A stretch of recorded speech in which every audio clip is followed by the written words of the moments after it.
ಬೆಂಗಳೂರು ಫಸ್ಟ್ಗೆ ಮತ್ತೆ ಸ್ವಾಗತ. ಪಾಪಿ ಪತಿಯೋರ್ವ ಸ್ವಂತ ಮಗುವನ್ನೇ ತಾಯಿಯಿಂದ ಬೇರ್ಪಡಿಸಿ ವರದಕ್ಷಿಣೆಗೋಸ್ಕರ ಬ್ಲಾಕ್ ಮೇಲ್ ಮಾಡಿರೋ ಘಟನೆ ಬೆಂಗಳೂರಿನಲ್ಲಿ ಬೆಳಕಿಗೆ ಬಂದಿದೆ. ಇಷ್ಟು ಸಾಲದು ಅನ್ನೋ ಹಾಗೆ ಧನದಾಹಿ ಗಂಡ ಪತ್ನಿಯ ಕೊಲೆಗೂ ಯತ್ನಿಸಿದ್ದಾನೆ. ಹೇಗೋ ತಪ್ಪಿಸಿಕೊಂಡ ಆ ಮಹಿಳೆ ಸ್ತ್ರೀ ಸಂಘಟನೆಗಳ ಸಹಾಯದಿಂದ ಪೊಲೀಸರ ಮೊರೆ ಹೋಗಿದ್ದಾಳೆ.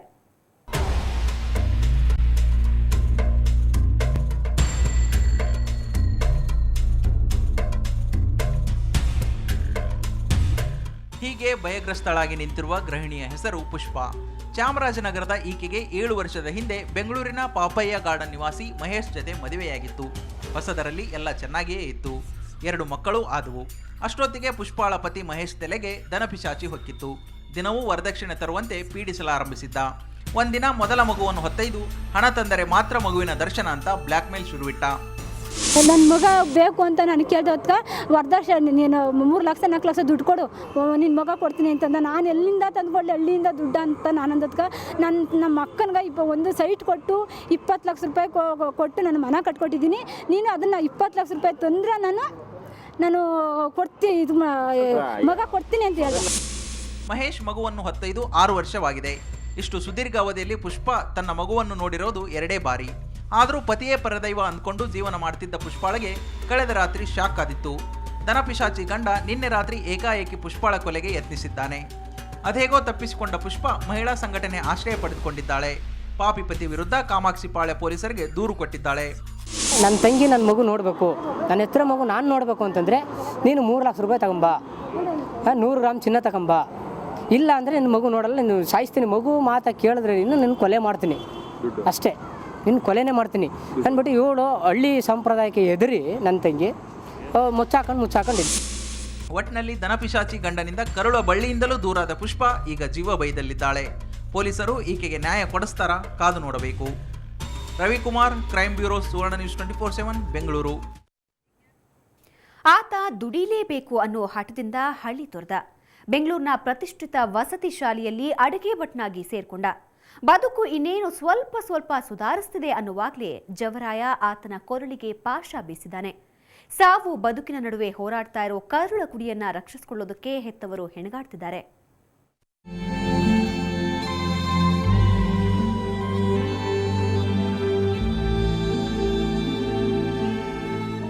ನಮ್ಗೆ ಅವನಿಂದನೇ ಅಲ್ಲ, ಎಲ್ಲರೂ ಸಹಾಯ ಮಾಡಿ. ಇವಾಗ ಏನು ಅಂದ್ರೆ ಏನಿಲ್ಲ ನಮ್ಮ ಹತ್ರ. ಹೀಗೆ ಐಸಿಯು ವಾರ್ಡ್ನಲ್ಲಿ ಮಲಗಿ ಸಾವು ಬದುಕಿನ ನಡುವೆ ಹೋರಾಡ್ತಾ ಇರೋ ವ್ಯಕ್ತಿಯ ಹೆಸರು ಸೀನಾ ಅಂತ. ಬದುಕಲು ಕೆಲಸ ಅರಸಿ ಮದ್ದೂರಿನಿಂದ ಬಂದ ಈತನ ಜೀವನದಲ್ಲಿ ವಿಧಿಯಾಟವೇ ಬೇರೆಯಾಗಿತ್ತು.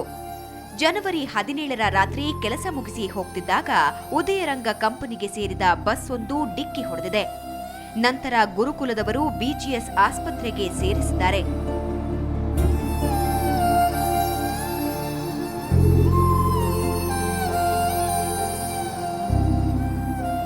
ಸುಮಾರು ಒಂದು ಕನಿಷ್ಠ ಪಕ್ಷ ಕೂಡ ಒಂದು 25 ಅಡಿಯಿಂದ 30 ಅಡಿ ಗಂಟೆ ಜಂಪ್ ಆಗಿದೆ. ಜಂಪ್ ಆದ ತಕ್ಷಣ ಕೂಡ ಬಂದು ನೋಡ್ತಾವೆ. ನಾವು ಬಂದ್ಬಿಟ್ಟು ಗುರುಕುಲದವ್ರೆ ಇವರು ಕುಕ್ ಕೆಲಸದವ್ರು ಅಂತ ಹೇಳ್ಬಿಟ್ಟು ಲಿಮಿಟ್ಲಿಂದ ಗುರುಕುಲಕ್ಕೆ ನಾವು ಫೋನ್ ಮಾಡಿ ಸ್ವಾಮೀಜಿಯವ್ರಿಗೆ ಫೋನ್ ಮಾಡಿದೋ. ಸ್ವಾಮೀಜಿಯವ್ರು ನಿಮ್ಮದ್ರಲ್ಲಿ ಕೂಡ ವರ್ಕ್ ಮಾಡ್ತಾಯಿದ್ದಾರೆ ಅಂದಿದ್ದಕ್ಕೆ ಅವರು ಕೂಡ ಮೋಟ್ರ್ ವೆಹಿಕಲ್ ಲಿಮಿಟ್ಲಿ ಕಳಿಸಿ ಒಂದು ತೊಗೊಂಡೋಗ್ಬಿಟ್ಟು ಹಾಸ್ಪಿಟ್ಲ್ ತೊಗೊಂಡೋಗ್ಬಿಟ್ಟು ಹಾಕಿದ್ರು. ಸುಮಾರು 60ರ ಆಸುಪಾಸಿನಲ್ಲಿರುವ ತಂದೆ ತಾಯಿಗಳ ದುಃಖಕ್ಕೆ ಪಾರವೇ ಇಲ್ಲ. ಇದ್ದಿದ್ದು ಒಬ್ಬ ಮಗ. ಆತನ ದುಡಿಮೆಯಿಂದಲೇ ಜೀವನ ಸಾಗಿಸ್ತಿದ್ವಿ. ಆದ್ರೆ ಅಂಥ ಮಗ ಮಂಚ ಹಿಡಿದಿದ್ದಾನೆ. ಆಸ್ಪತ್ರೆ ಖರ್ಚು ಸಹ ನಮ್ಮಿಂದ ಭರಿಸಲು ಸಾಧ್ಯವಾಗ್ತಿಲ್ಲ. ಹಾಗಾಗಿ ಸಹಾಯ ಮಾಡಿ ಅಂತ ಸಾರ್ವಜನಿಕರಲ್ಲಿ ಕೈಚಾಚಿದ್ದಾರೆ.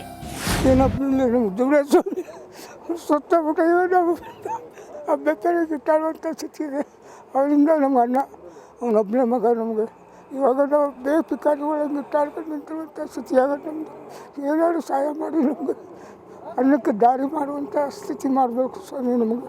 ಇನ್ನು ಅದು ಬಿಟ್ಟರೆ ಅವ್ನು ಬಿಟ್ಟರೆ ನಮ್ಗೆ ಇನ್ಯಾವ ದಿನವೂ ಇಲ್ಲ. ಮನೆ ಇತ್ತು, ಮನೆಯೂ ಕೂಡ ಈಗ ಬೋಗಿ ಹಾಕ್ಬಿಟ್ಟು ಸ್ವಲ್ಪ ಮನೆ ತಗೊಬಂದು ದುಡ್ಡು ಕಟ್ಬಿಟ್ಟಿದ್ದೀವಿ. ಇವಾಗ ಏನು ಅಂದರೆ ಏನಿಲ್ಲ ನಮ್ಮ ಹತ್ರ. ಡ್ರೈವರ್ನ ಅಜಾಗರೂಕತೆಯಿಂದ ಆದ ತಪ್ಪಿಗೆ ಪರಿಹಾರ ಕೇಳಿದ್ರೆ ಕೇಸ್ ಹಾಕೊಳ್ಳಿ ಅನ್ನೋ ಉಡಾಫೆ ಉತ್ತರ ಬಸ್ ಮಾಲೀಕರದ್ದು. ಹೋಗ್ಲಿ, ಕೆಲಸ ಮಾಡ್ತಿದ್ದ ಗುರುಕುಲವಾದ್ರೂ ಇಎಸ್ಐ ಪಿಎಫ್ ಕೊಟ್ಟು ನೆರವು ನೀಡ್ತಾರಾ ಅಂದ್ರೆ ಅದು ಆಗ್ತಿಲ್ಲ. Already few amount beginning only initially we have served and we have given. Now also we are trying to our level best.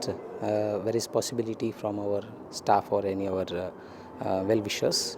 What amount we'll get, we'll surely will give them and we'll pay and we'll help. This is a humanitarian background. Our duty also. We'll try to our level best to help him. ಈಗಾಗಲೇ 6 ಲಕ್ಷ ದಾಟಿರುವ ಆಸ್ಪತ್ರೆ bill ನೋಡಿ ಮುದಿ ತಂದೆ ತಾಯಿಗಳ ಅರ್ಧ ಪ್ರಾಣ ಹೋದಂತಾಗಿದೆ. Bus ಮಾಲೀಕರು ಮತ್ತು ಗುರುಕುಲದ ಆಡಳಿತ ಮಂಡಳಿ ಮನಸ್ಸು ಮಾಡಿದ್ರೆ ಬಡವರ ಕಣ್ಣೀರು ಒರೆಸೋದು ಕಷ್ಟದ ಮಾತಲ್ಲ. ಆದ್ರೆ ಆ ಮಾನವೀಯತೆ ಇಬ್ಬರಲ್ಲೂ ಕಾಣಿಸ್ತಿಲ್ಲ. ಮಾರುತಿ ಪಾವಗಡ, ಸುವರ್ಣ ನ್ಯೂಸ್ 24/7 ಬೆಂಗಳೂರು. ಕರ್ನಾಟಕದಲ್ಲಿನ ಚಿನ್ನದ ದರ ನೋಡೋಣ ಬನ್ನಿ. 22 ಕ್ಯಾರೆಟ್ನ 10 ಗ್ರಾಂ ಚಿನ್ನಕ್ಕೆ 26,370 ರೂಪಾಯಿ. ನಿನ್ನೆ ದರಕ್ಕೆ ಹೋಲಿಸಿದ್ರೆ 22 ಕ್ಯಾರೆಟ್ನ ಚಿನ್ನದ ಬೆಲೆಯಲ್ಲಿ 870 ರೂಪಾಯಿ ಏರಿಕೆಯಾಗಿದೆ. 24 ಕ್ಯಾರೆಟ್ನ 10 ಗ್ರಾಂ ಚಿನ್ನಕ್ಕೆ 29,170 ರೂಪಾಯಿ. ನಿನ್ನೆ ದರಕ್ಕೆ ಹೋಲಿಸಿದ್ರೆ 24 ಕ್ಯಾರೆಟ್ನ ಚಿನ್ನದ ಬೆಲೆಯಲ್ಲಿ 870 ರೂಪಾಯಿ ಏರಿಕೆಯಾಗಿದೆ.